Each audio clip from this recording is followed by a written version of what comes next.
السلام علیکم۔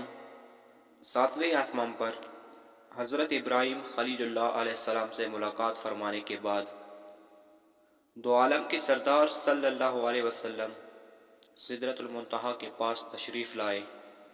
یہ ایک نورانی بیری کا درخت ہے جس کے جڑ چھٹے آسمان پر، شاخیں ساتویں آسمان کے اوپر ہے۔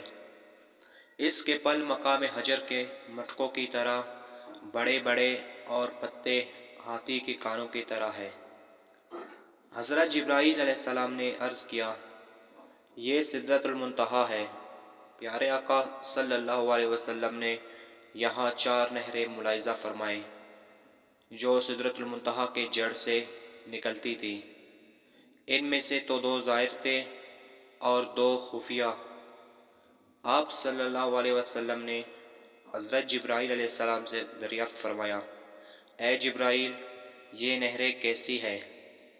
عرض کیا، خفیہ نہریں تو جنت کی ہے اور ظاہری نہریں نیل اور فرات ہیں۔